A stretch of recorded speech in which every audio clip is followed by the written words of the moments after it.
Breaking news is spreading through the paranormal community tonight after Nick Groff, former star and co-creator of Ghost Adventures, has just stepped forward with shocking claims about what really happened behind the scenes of the show, why he vanished from television, and the terrifying encounter that he says changed his life forever. Fans are panicking, networks are scrambling, and insiders are whispering that this may be much darker than anyone expected. Tonight, we expose everything. Lost footage, secret contracts, bans, possession rumors, and a chilling confession Nick says he kept hidden for over a decade. Before we dive in, hit subscribe, because this investigation is only getting started, and the truth coming out now may never be allowed on television again. Long before cameras followed him through dark hallways and abandoned hospitals, Nick Groff was just a quiet kid growing up in a small New England town, the kind of place where streetlights flickered and rumors traveled faster than cars. He wasn't chasing ghosts yet. In fact, Nick's earliest obsession wasn't the paranormal at all. It was film. He loved framing moments, capturing atmosphere, and building tension through lenses. But fate has a way of twisting hobbies into nightmares. Nick lived only a few blocks from a shuttered hospital, a massive, looming structure with smashed windows and peeling paint. Locals whispered it was watching the neighborhood. As a kid, Nick shrugged it off. But as he got older, something strange happened. On late-night walks home, he began hearing what sounded like hospital gurneys rolling through empty rooms. He told himself it was wind until he saw lights flicker across floors where power had been cut for decades. That moment planted a seed. By college, Nick's interest in film morphed into something darker, documenting the unknown. While classmates were obsessing over indie comedies, he was exploring basements, old mill tunnels, forgotten asylums, using only pocket cameras and flashlights. Friends joked he looked more like a ghost hunter than a filmmaker. He would laugh until one night, while reviewing early footage, he caught an unexplained figure standing behind him on tape. That footage has never surfaced publicly, but insiders say Nick keeps it locked away. It was around this time he met Zach Boggins and Aaron Goodwin, two men who felt the same pull toward haunted places. The three of them were different personalities, but the chemistry was undeniable. They filmed a raw, unscripted documentary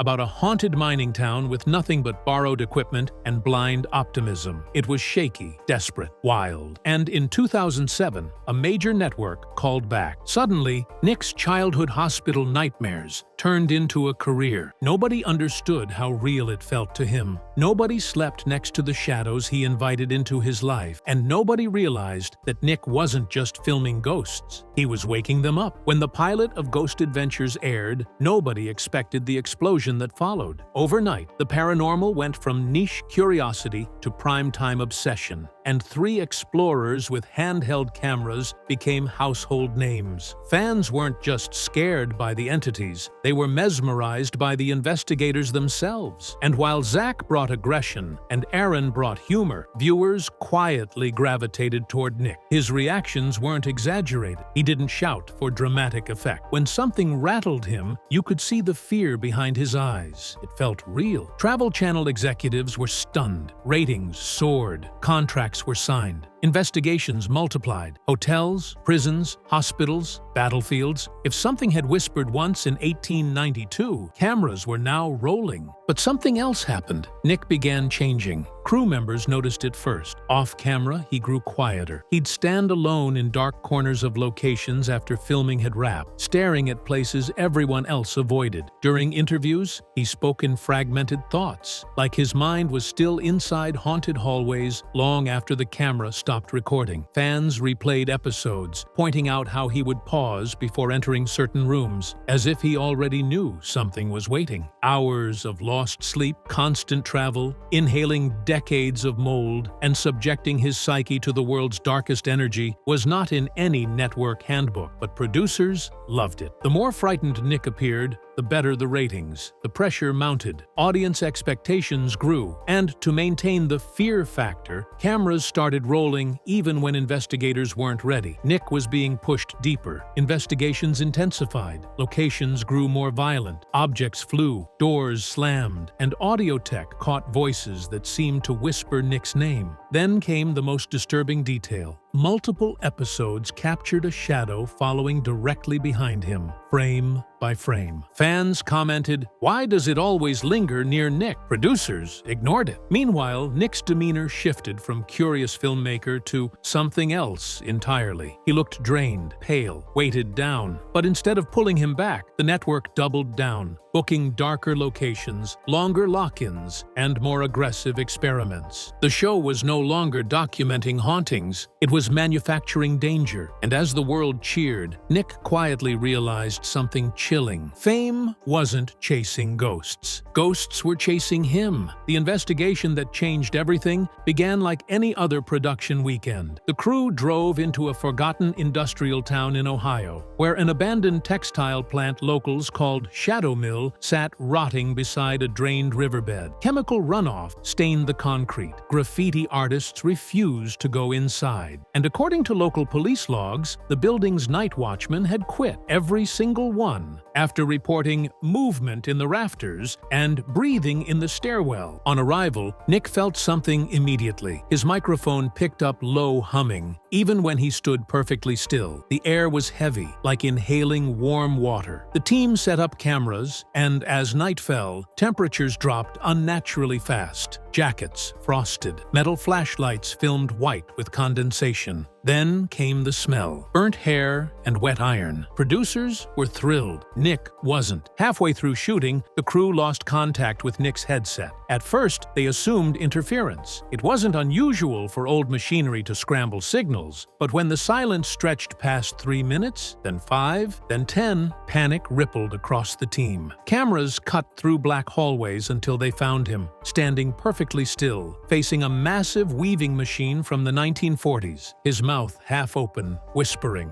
His whisper didn't match the lip movements. In the raw audio review, technicians heard a second, deeper voice layered beneath his own. It spoke in a rasping, gasping cadence, like drowning syllables. When Nick snapped out of it, he panicked, asking why everyone looked pale. He had no memory of the missing 14 minutes. They wrapped early. Back at the hotel, equipment refused to turn on, batteries drained, files corrupted. The next morning, the entire audio stream of Nick's disappearance was gone, deleted directly from the master archive. No overwrite, no log, just absence. Editors swore they watched the clip earlier. Now it was vapor. Nick avoided talking about the episode completely. Fans noticed a change. He blinked less, stared longer, spoke slower, like someone trying to listen through walls. One camera operator, who later quit television entirely, told a friend, "When we found him, his shadow was stretched across the floor, but there was nothing behind him to cast it." That operator refuses to step inside abandoned buildings now. Nick left Shadow Mill with something attached, something his contract would never allow him to name. In the seasons that followed Shadow Mill, fans didn't know it yet, but a subtle war was unfolding behind the camera. Editors noticed something disturbing first. Nick's footage started disappearing from the shared server. Entire reaction shots, EVP analyses, and personal interviews were flagged, then quietly removed. When they asked who authorized the cuts, they were told to focus on the leads the network preferred. One editor later confessed that those preferred leads always centered around one personality. Insiders describe a growing tension between Nick and the show's producers. Nick wanted transparency, full access to investigations, raw EVP dumps, unedited evidence. Producers wanted spectacle. Screaming sells better than silence. Possession clips outperform thoughtful analysis. As the show expanded, so did their hunger for dramatic reactions, heightened conflict, and viral moments. Nick didn't play along. At production meetings, he pushed back, arguing against staged confrontations and manufactured drama. Crew members say he became less willing to repeat reactions for coverage. He refused to exaggerate fear. He told producers that the paranormal deserved respect, not performance. That stubborn authenticity, once the foundation of ghost adventures, suddenly became inconvenient. Viewers began noticing something strange. Episodes where Nick physically led investigations placed him in the background during edits. Prolonged infrared shots of him staring into corners, cut. Evidence segments he championed trimmed down. The The quiet, investigative heartbeat he provided was erased frame by frame. Online, whispers spread. Comment sections filled with questions. Why isn't Nick talking as much? Why does Zach narrate everything now? Where's Nick in this episode? Producers offered no explanation. Crew members privately reported something worse. They were told to avoid filming Nick alone, especially when he seemed off. After Shadow Mill, he occasionally froze mid-sentence, turning toward empty hallways like someone had whispered his name. At least 2 sound technicians quit after capturing whispered responses on his mic that didn't match his mouth movements. And quietly, the network shifted marketing materials. Posters centered Zach. Promo clips cut Nick's reactions. Merchandise removed his likeness entirely. As far as the brand was concerned, there was room for only one face. The message was subtle but suffocating. Nick was being edited out of his own legacy. The breaking point didn't happen inside a haunted building. It happened inside a recording booth. During voiceover work for a mid-season episode,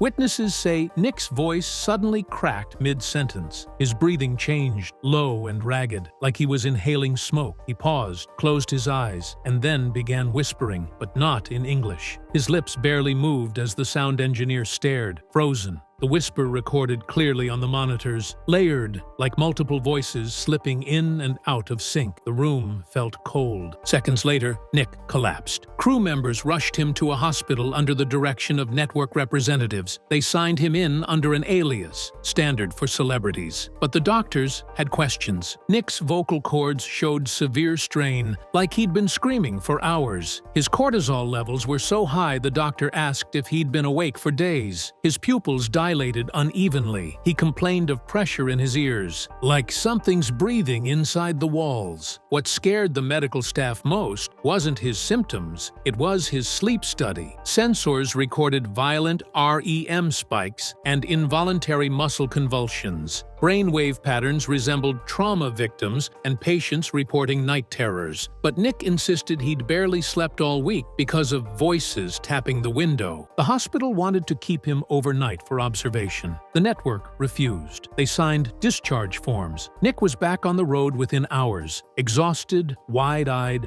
whispering to himself. Crew say the van ride back to set was silent, except for the sound engineer quietly crying. Something in Nick's voice in that booth had unnerved him so deeply, he resigned 2 weeks later. When the medical reports came back, one note stood out: patient presents physiological symptoms consistent with extreme psychological pressure or parasitic sleep disruption. But there was no official diagnosis attached. Within days, the entire file vanished from the hospital's digital system. The doctor who signed the original report later claimed he had no memory of the visit. Nick requested a short break from filming afterward. Producers denied it. Ratings were surging. The show needed him on camera, even if something unseen was wearing him down. For the first time in his career, Nick stopped smiling on set. He confided to a fellow investigator that the nightmares had changed. The shadow from the textile mill wasn't just staring anymore, it was whispering his real name. When renewal negotiations came around, Nick expected standard paperwork, more episodes, travel budgets, maybe a minor raise. But the contract slid across the table wasn't routine.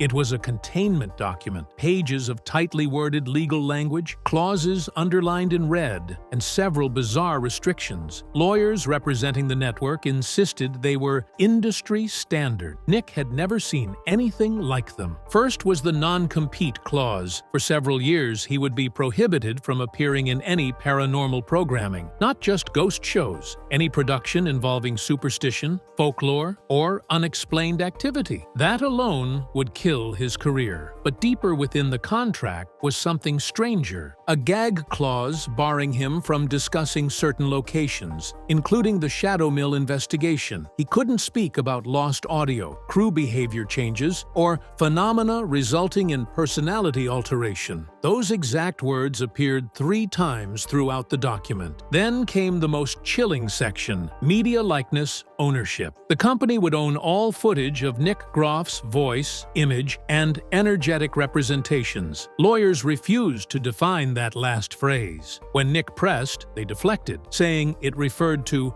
branding consistency. Crew whispered it meant something else. The network wanted control of Nick's voice recordings, particularly the ones layered with the second whisper. In meetings, producers began speaking differently around him. He noticed nervous glances when he entered rooms. Conversations stopped when he passed. One cameraman admitted the network feared attachment cases, and they didn't want a publicly recognizable investigator associated with it. Negative press? Maybe. Or something deeper. When Nick refused to sign, merchandising deals vanished overnight. His face was removed from promotional images. Social media posts cropped him out. Internally, emails began referring to him as a secondary participant, despite co-founding the show. The brand needs a singular leader, a producer told him privately. Your situation confuses the narrative. By situation, they meant the sleep paralysis, the whispering audio, the shadow following him across episodes. After another legal meeting, Nick walked out shaking. He told a friend, "They don't want clarity, they want control." Days later, word leaked that he was leaving the show. Official statements framed it as voluntary. Internally, crew members said it felt more like an excommunication. The network moved forward as though Nick had never existed. But the clause that bothered him most wasn't the non-compete. It was the line forbidding him from releasing any personal footage recorded in locations where energetic anomalies manifested. They were trying to silence something, and Nick suspected the reason had been whispering to him since Shadow Mill. Of all the investigations whispered about among former crew, one stands out like a bruise. The Rivenhurst Psychiatric Annex in Massachusetts. It was never advertised, never promoted, yet dozens of hours were filmed there. According to production logs, the structure had been condemned for acoustic instability, a vague phrase that locals said meant the building listened. Patients in the 1960s swore hallways echoed voices no one spoke, and nurses refused to work solo shifts because the walls hummed at night. From the first hour, equipment malfunctioned. Digital recorders produced static shaped like breathing. EMF spikes crawled across sensors like moving fingers. Camera operators felt pressure on their backs when no one was behind them. And then there was the ceiling incident. Two crew members swore they saw a dark shape crawl upside down across the rafters, joints bending at impossible angles. When the camera panned up, nothing was there. Yet their audio captured the sound of nails dragging overhead. During a solo walkthrough, Nick's behavior changed abruptly. Footage shows him entering a patient isolation wing, calmly narrating symptoms recorded there. Insomnia, aggression, hallucinations. Mid-sentence, he stops. His eyes widen,